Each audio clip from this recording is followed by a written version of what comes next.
पर पट्टी बांधे हुए है, राजद मुंह पर पट्टी बांधे हुए है। जदयू के चतुर नेता जो देश के प्रधानमंत्री बनने का ख्वाब देखते हैं, इस जुल्म और नाइंसाफी के खिलाफ नीतीश कुमार जी की जबान से एक जुमला नहीं निकल पाता है। एमआईएम मुतालबा करती है कि रेलवे पूरे तौर पर कंपनसेशन अदा करे एज पर रूल। और चूंकि नमस्कार, देख रहे हैं आप सिटी पोस्ट लाइव और मैं हूं आपके साथ पूजा शर्मा।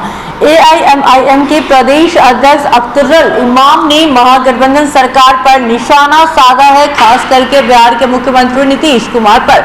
उन्होंने कहा कि नीतीश कुमार ने बीजेपी को मजबूत बनाया है और अब मुसलमान समुदाय के लोगों को ठगा जा रहा है, ऐसा कहते हुए नजर आए प्रदेश अध्यक्ष अख्तरुल इमाम। इसी के साथ साथ उन्होंने कहा कि बिहार में जो मुस्लिम समाजों की स्थिति है वो काफी भयावह है। यहाँ के जो मुसलमान है वो खौफ में जीने पर मजबूर हो चुके हैं। इसी के साथ साथ जब उनसे सवाल किया गया कि जेडीयू आपसी भाईचारा यात्रा निकाल रही है, तो उन्होंने कहा कि ये यात्रा मुसलमान को ठगने के लिए निकाला जा रहा है।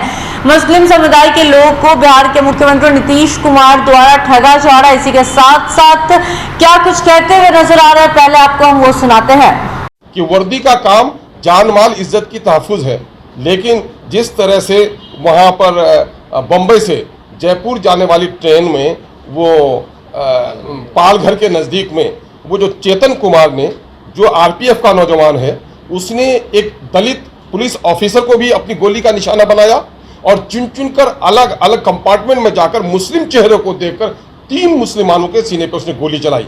एक का ताल्लुक बीदर कर्नाटक से, एक का हैदराबाद से और तीसरे का ताल्लुक यहाँ बिस्फी क्या कहते हैं मधुबनी से रहा है। वो भी बिहार का सपूत है। 4 बच्चियाँ उनकी हैं, एक बच्चा है मजदूर किस्म का आदमी है, उसके सीने पर गोलियां चलाई।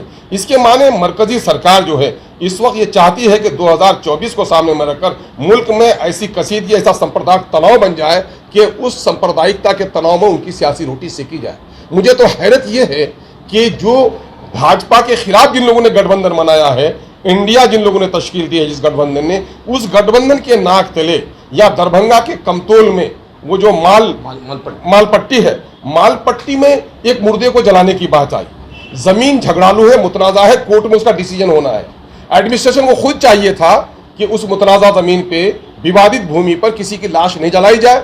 लोगों ने उसे खिसकाने के लिए कहा, उसी पर वहां के सरपसंदों ने तनाव का पूरा माहौल बना दिया और पुलिस की सरपरस्ती में रात के अंधेरे में बिजली काट दी गई, बिजली गुल कर दी गई। रात के अंधेरे में 23 मुस्लिम फैमिलियों को लूटा गया, औरतों के साथ बदसलूकी की गई, उनके जेवरात लूटे गए और 13 साल के एक मासूम बच्चे को पीटते पीटते पुलिस उठा कर ले गई। हैरत की बात यह है कि महिलाओं की सुरक्षा की बात करने वाले, महिलाओं को आगे बढ़ाने की बात करने वाले, महिलाओं को रिजर्वेशन देने की बात करने वाली नीतीश सरकार ने अपने उनके पुलिस से जवाब ले कि वहां पर एक भी कोई लेडी कांस्टेबल नहीं थी। फिर इस लेडी कांस्टेबल के बगैर मर्द छोड़े भागे हुए थे। औरतों को जाकर के बरहना करना और जाकर के उनके घरों की तलाशी लेना, औरतों के साथ जुल्म ज्यादती करना कहाँ से रवा है? ये मसाइल हैं।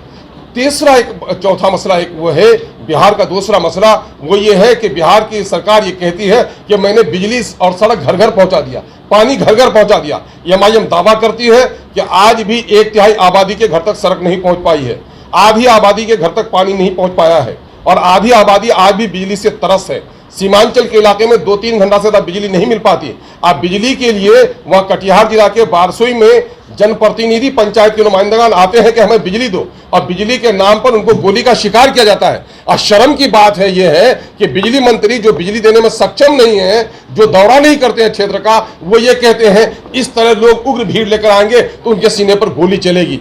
मैं इन तमाम मामलात की हम लोग भर्त्सना करते हैं। बिहार की सरकार कहीं ना कहीं बीजेपी ऐलान के साथ जुल्म करती है और बिहार की सरकार खामोशी के साथ वो सारा काम कर रही है। जब से नीतीश कुमार की सरकार बनी है, गुलनाज नाम की एक लड़की को जलाया गया और सिसक सिसक कर दम तोड़ती है पीएमसीएच में। कोई उसकी खबरगिरी नहीं करने वाला, उसको कोई मुआवजा नहीं मिला। सोनोवर नाम की एक 35 साल टीचर समस्तीपुर में जहां राजद का विधायक है, वहां पर दिन के 8:30 बजे उसकी मॉब लिंचिंग होती है। आज तक न उसका मुआवजा हुआ, न उसके लोगों की गिरफ्तारी हुई है। अभी मामला खलील रिजवी का, जो जदयू का वर्कर रहा है और उसकी की निर्मम हत्या हुई और अब तक कोई मुआवजा का ऐलान नहीं हुआ। अभी आप देखेंगे जहीरुद्दीन, एक ड्राइवर जो हड्डी की गाड़ी लेकर आ रहा था, उसकी निर्मम हत्या कर दी गई है। अभी 3 लड़के को गिरफ्तार किया गया यहाँ पर मुजफ्फरपुर में, और उसका कुछ देवरिया में, और उसको क्या था मामला कि पुलिस ने कहा कि साहब ये लोग बैंक लुटे हुए हैं, उसको पीटा गया, उसने लुटा ही नहीं तो इकरार कहा करता। नतीजा है कि पुलिस ने पीटते पीटते सराफत को 35 साल एक नौजवान को या 29 साल एक नौजवान को पुलिस की कस्टडी में दम तोड़ दिया। ये गया में मॉब लिंचिंग का मामला हुआ है। और यहीं पर आप नालंदा में आप देखने कि बिहार शरीफ में जो कुछ हुआ है वो भी आपके सामने में है। आज तक नीतीश कुमार जी ने न बिहार शरीफ के दंगाइयों के खिलाफ कोई कार्रवाई की, न वहां के जले हुए मदरसे और कुरान और दूसरी दिगर किताबों का कोई मुआवजा की बात कही है मदरसे की तामीर के लिए, न अपने अफसोस का इजहार किया। हैरत की बात यह है कि मुल्क की सतह पर वर्दी के नौजवानों ने चुन चुन कर मुस्लिम को और दलित को गोली चलाया वहां पर पालघर में। और यहाँ पर अब जो कुछ हुआ है, अभी पर पट्टी बांधे हुए है, राजद मुंह पर पट्टी बांधे हुए हैं। जदयू के चतुर नेता जो देश के प्रधानमंत्री बनने का ख्वाब देखते हैं, इस जुल्म और नाइंसाफी के खिलाफ नीतीश कुमार जी की जबान से एक जुमला नहीं निकल पाता है। एमआईएम मुतालबा करती है कि रेलवे पूरे तौर पर कंपनसेशन अदा करे एज पर रूल। और चूंकि और जहां जो कुछ हुआ है, चाहे हाफिज का कत्ल हुआ है हरियाणा में, चाहे अजगर का कत्ल हुआ है पालघर में, ये बिहार के दोनों बेटे हैं। ये कमाने के लिए गए थे, अपने बीवी बच्चे के लिए नहीं, बल्कि पलायन को नहीं रोकने वाली सरकार इन प्रदेश में कमाने वालों से भी 30% टैक्स लेती है। ये बिहार के लिए कमाने के लिए गया था। बिहार का कोई मंत्री उनके पास नहीं गया, उनकी कोई खबरगिरी नहीं की। और हमारा मुतालबा है, चाहे वो बारसोई के मकतूल हो, सोनू कुमार मारा गया, सोनू शाह मारा गया है, वहां पर खुर्शीद मारा गया है, असगर अली मारे गए, हाफिज साद मारे गए, सराफत मारा गया, गुलनाज मारी गई, सनूबर मारी गई, खलील लिजवी मारी गई, बाबर मारा गया। इन तमाम तर लोगों को 50-50 लाख रुपए का मुआवजा इनके परिवार को लोगों को दिया जाए। नीतीश कुमार जी कहते हैं कि राजस्व में सबसे देश की राज्य की संपत्ति में सबसे पहला अधिकार आपदा पीड़ितों का है। आपदा तो नेचुरल क्लाइमिटीज भी है, लेकिन ये तो आपदा नहीं, ये तो आपकी लापरवाही का नतीजा है। तो इन तमाम तर फैमिली को 50-50 लाख रुपए का जुर्माना हो या हर्जाना हो या उनकी फैमिली के लिए सहायता राशि हो, ये देने का ऐलान करे। साथ ही उनके घराने के एक फर्द को सरकारी नौकरी दे। और मुतालबा है कि चेतन कुमार को फांसी दी जाए और उस पर यूएपीए के नाफिज किया जाए।